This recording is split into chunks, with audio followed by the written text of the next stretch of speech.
வணக்கம். மாலை முரசு செய்திகளை விரிவாக பார்ப்பதற்கு முன் முதலில் தற்போதைய நேரத்திற்கான தலைப்புச் செய்திகளை பார்க்கலாம். டெல்லி நாடாளுமன்ற வளாகத்தில் மத்திய அரசை கண்டித்து தமிழக எம்பிக்கள் போராட்டம். ஹிந்தி திணிப்பு மத்திய அரசை கண்டித்து தமிழக எம்பிக்கள் கருப்பு சட்டை அணிந்து முழக்கம்.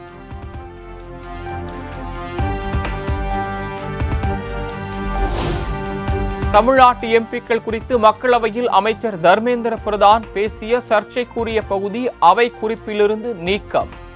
அவை குறிப்பிலிருந்து அமைச்சரின் பேச்சை நீக்க வேண்டுமென கோரிக்கை விடுத்திருந்த நிலையில் நடவடிக்கை.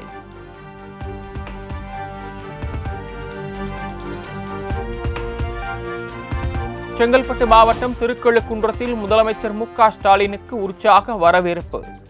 வழிநெடுகிலும் மக்களுக்கு கை கொடுத்து கோரிக்கை மனுக்களையும் பெற்றுக் கொண்டார்.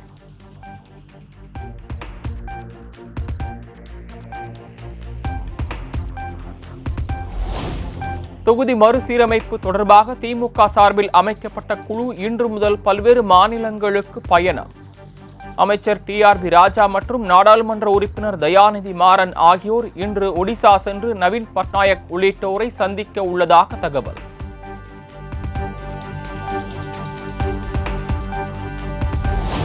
கோடநாடு கொலை கொள்ளை வழக்கு விசாரணைக்காக இபிஎஸ் முன்னாள் பாதுகாப்பு அதிகாரி வீர பெருமாள் ஆஜர்.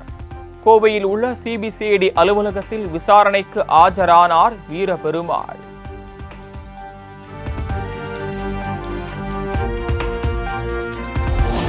வேங்கேவயலில் குடிநீர் தொட்டியில் மனித மலம் கலந்த வழக்கில் குற்றம் சாட்டப்பட்ட மூவர் நீதிமன்றத்தில் ஆஜர்.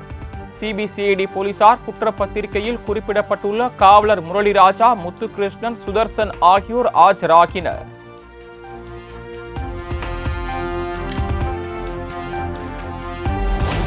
இப்தார் நிகழ்ச்சியில் இஸ்லாமியர்களை இழிவுபடுத்தியதாக தாவேகா தலைவர் விஜய் மீது குற்றச்சாட்டு. வழக்கு பதிவு செய்யக்கோரி தமிழ்நாடு சுன்னத் ஜமாத் சார்பில் சென்னை காவல் ஆணையர் அலுவலகத்தில் புகார்.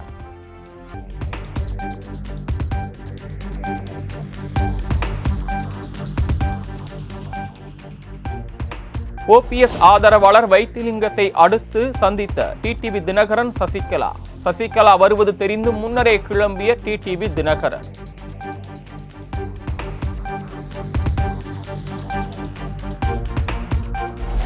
பழனிசாமியிடம் உள்ள தொண்டர்களும் நிர்வாகிகளும் விழித்துக் கொள்ள வேண்டுமென டிடிவி தினகரன் அறிவுறுத்தல். தேர்தலுக்கு பிறகு அதிமுகவுக்கு பழனிசாமி மூடு விழா நடத்தி விடுவார் எனவும் விமர்சனம். திருவிளையாடர்களால் அம்மாவுடைய கட்சி இன்றைக்கு பலவீனமாகிட்டு இருக்குங்கிறது எல்லோரும் தமிழ்நாடு முழுவதும் எல்லோருக்கும் தெரியும். அங்குள்ள தொண்டர்களும் நிர்வாகிகளும் விழித்துக் கொள்ளவில்லை என்றால் அம்மாவின் கட்சி தேர்தலுக்கு பிறகு மூடு விழா பழனிசாமி நடத்தி விடுவார்னு நான் பல முறை சொல்லிட்டு வரேன். அதுதான் இன்றைக்கு சொல்றேன்.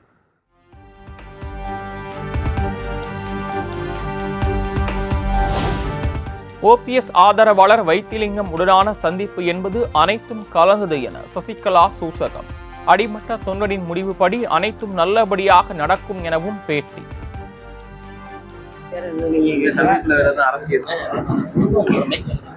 எல்லாமே கலந்து இருக்கும். எடப்பாடி தொடர்ந்து ஒன்றிணைய வாய்ப்பே இல்லை அப்படின்னு இது ஒருத்தர் முடிவு பண்ற விஷயமே இல்லை. எங்களுடைய சட்டத்திட்ட விதிகள் படி எங்களுடைய அடிமட்ட தொண்டன் என்ன முடிவு பண்றாங்களோ அதுதான் இந்த கட்சியினுடைய.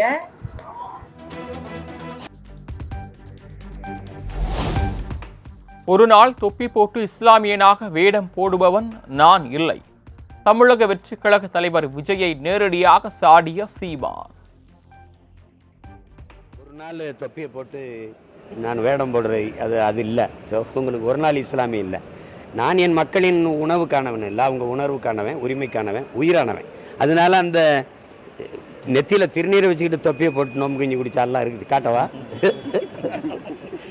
அது தம்பி அதை விரும்புகிறாரு, செய்கிறாரு. அதில் போய் விமர்சிச்சுக்கிட்டு இருக்க வேண்டியதில்லை. அது அவர்.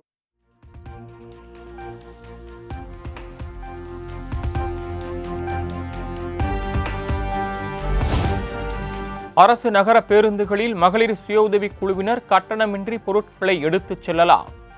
மகளிர் சுய உதவிக் குழுவினர் தங்களது உற்பத்தி பொருட்களை சந்தைப்படுத்துவதை ஊக்குவிக்கும் வகையில் சலுகை.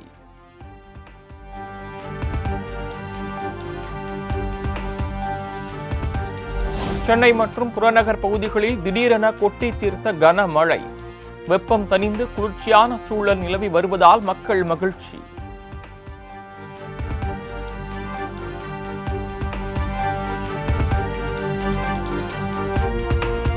நாகப்பட்டினம், திருவாரூர், தூத்துக்குடி உள்ளிட்ட 4 மாவட்டங்களில் பல்வேறு பகுதிகளில் சூறை காற்றுடன் கூடிய கனமழை. வெப்பம் தணிந்து குளிர்ச்சியான சூழல் நிலவி வருவதால் பொதுமக்கள் மகிழ்ச்சி.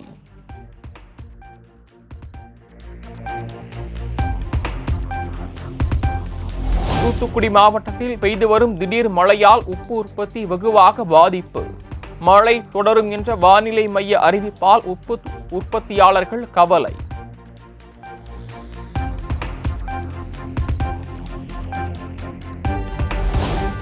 நாகை மாவட்டம் வேதாரண்யத்தில் கோடை மழையால் நெல் அறுவடை பணிகள் பாதிப்பு. நெற்கதிர்கள் தண்ணீரில் சாய்ந்ததால் விவசாயிகள் கவலை.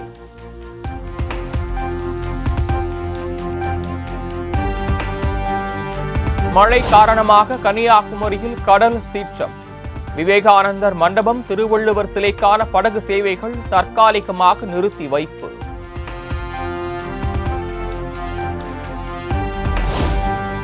சென்னையில் ஆபரண தங்கத்தின் விலை சவரனுக்கு 240 ரூபாய் குறைந்து 64,160ற்கு விற்பனை. 1 கிராம் 8,020 ரூபாய்க்கு விற்பனையாகிறது.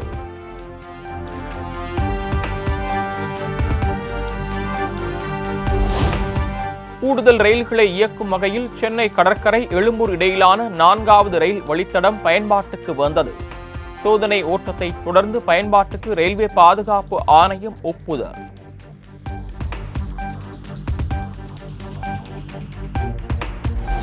கோவை மாவட்டம் தொண்டாமுத்தூர் அடுத்த பூச்சியூரில் குடியிருப்பு பகுதிக்குள் நேற்று இரவு புகுந்த சிறுத்தை பிடிபட்டது. கூண்டில் அடைத்து வனப்பகுதியில் விட வனத்துறையினர் நடவடிக்கை.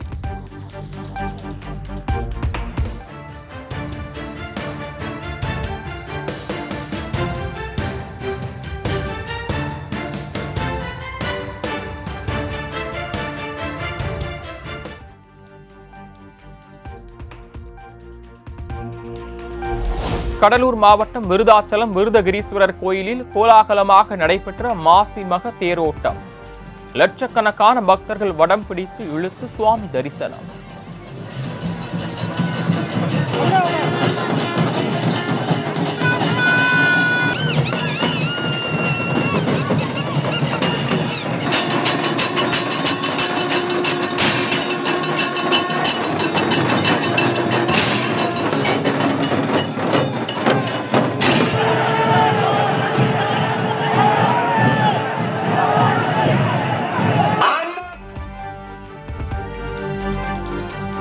கன்னியாகுமரி மண்டைக்காடு பகவதியம்மன் கோயிலில் மாசி கொடை விழா கோலாகலம்.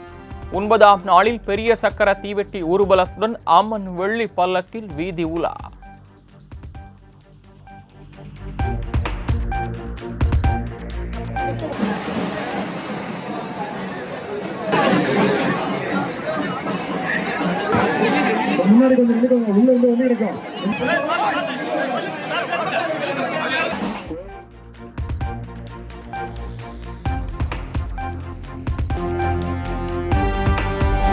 அரசுமுறை பயணமாக மொரீஷியஸ் சென்றடைந்தார் பிரதமர் நரேந்திர மோடி.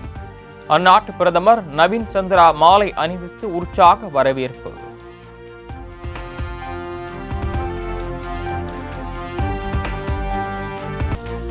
மகாராஷ்டிராவில் கடந்த 58 மாதங்களில் தினந்தோறும் 8 விவசாயிகள் உயிரிழப்பு என வெளியான தகவல் ஓரளவிற்கு உண்மைதான் என மாநில அமைச்சர் மகரந்த் ஜாதவ் பாட்டீல் விளக்கம்.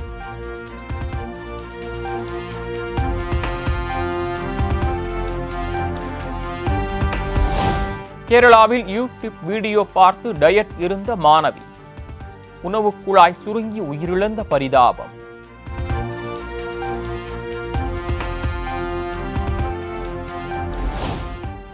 உலகம் முழுவதும் எக்ஸ் தளம் முடங்கியதற்கு மிகப்பெரிய சைபர் தாக்குதல் தான் காரணம் என எலான் மஸ்க் தகவல்.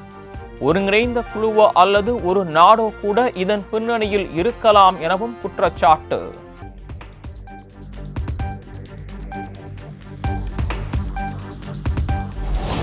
சர்வதேச குற்றவியல் நீதிமன்றத்தின் உத்தரவின் பேரில் பிலிப்பைன்ஸ் நாட்டின் முன்னாள் அதிபர் ரோட்ரிகோ கைது. போதைப் பொருட்களுக்கு எதிரான நடவடிக்கை என ஆயிரக்கணக்கானோரை கொன்று மனித உரிமை மீறலில் ஈடுபட்ட புகாரில் நடவடிக்கை.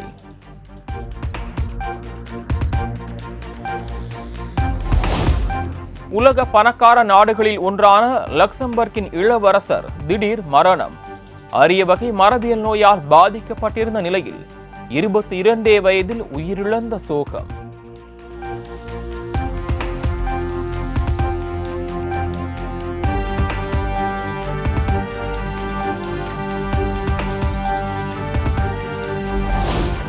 சுனிதா வில்லியம்ஸ் வரும் 16ஆம் தேதி பூமிக்கு திரும்ப உள்ளதாக நாசா தகவல்.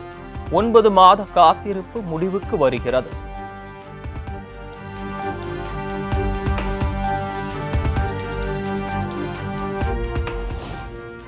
IPL தொடரின் போது மது மற்றும் புகையிலை சார்ந்த விளம்பரங்கள் கட்டாயம் இடம்பெறக்கூடாது.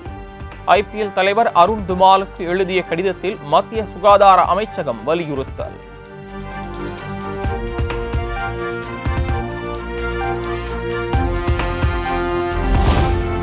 நடப்பு சாம்பியன்ஸ் டிராபி தொடரின் சிறந்த அணியை அறிவித்தது ICC.